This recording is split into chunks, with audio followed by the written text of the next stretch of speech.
आज बुलेटिन में सबसे पहले बात प्रदेश के बजट की। आज मुख्यमंत्री अशोक गहलोत ने विधानसभा में प्रदेश का बजट पेश किया तो हनुमानगढ़ के बाशिंदों की निगाहें भी इसी पर लगी थी। मुख्यमंत्री ने हनुमानगढ़ के लोगों को निराश भी नहीं किया। बजट में हमारे कृषि प्रधान जिले को राजकीय कृषि कॉलेज की सौगात मिल गई। यह मांग काफ़ी समय से की जा रही थी। इसके अलावा नौहर में कन्या महाविद्यालय, श्री गंगानगर रेलवे फाटक पर ओवरब्रिज बनाने, हनुमानगढ़ अबोहर सड़क बनाने और गोगामेडी पीएचसी को सीएचसी में क्रमोन्नत करने की घोषणा भी हुई। इसके अलावा कई ऐसी घोषणाएं हुई जिनसे जिले में भी विकास की गति तेज होगी। सत्ता पक्ष के नेताओं ने जहां बजट को बेहतरीन बताया, वहीं विपक्षी नेताओं ने सरकार पर निशाना साधा। तो आइए जानते हैं जनप्रतिनिधियों और राजनेताओं की बजट के बारे में क्या राय है। इन विषम परिस्थितियों में जो पिछले साल कोविड के कारण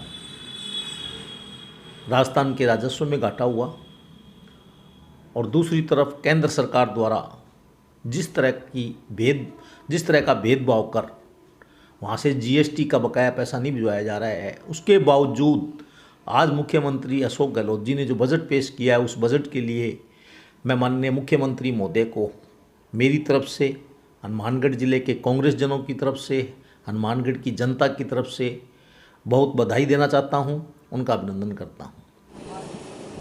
राजस्थान सरकार ने जो 2021 में जो बजट प्रस्तुत किया गया है, वो सिवाय इनके झूठ के पुलिंदे के और कुछ नहीं है।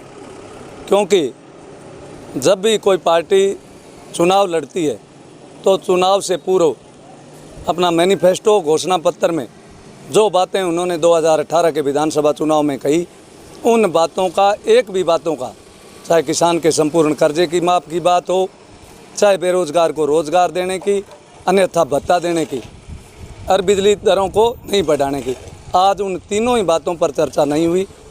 तो ये एक झूठ का पुलिंदा। पिछले साल जो घोषणाएं की थी, उसमें से कितनी घोषणाओं को अमली जामा पहनाया गया है।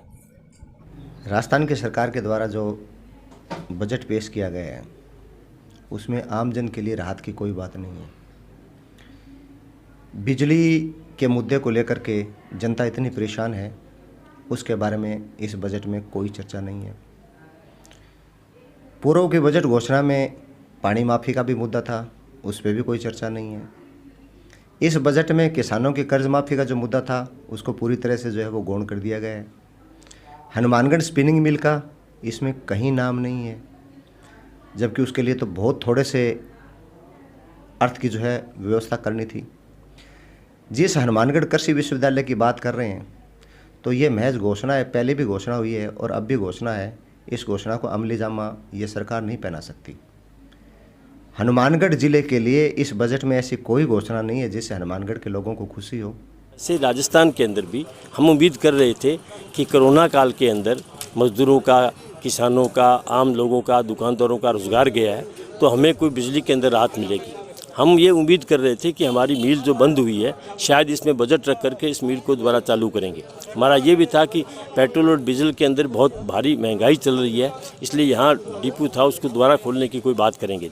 हमारा ये भी था कि यहाँ शुगर मिल, किसानों के लिए अब खेती जो है वो घाटे का सौदा हो रही है और यहाँ मांग है कि यहाँ की ज़मीन अच्छी है, पानी अच्छा है, शुगर मिल यहाँ 2-3 बार सर्वे भी हो चुका है, शुगर मिल के लिए कोई व्यवस्था की जाएगी, वो नहीं कर पाए। और अगर राजस्थान की एग्रीकल्चर की यूनिवर्सिटी जो है वो बीकानेर खोली गई है, यहाँ कोई उस तरह की कोई व्यवस्था करेंगे, वो बिल्कुल नहीं कर पाए।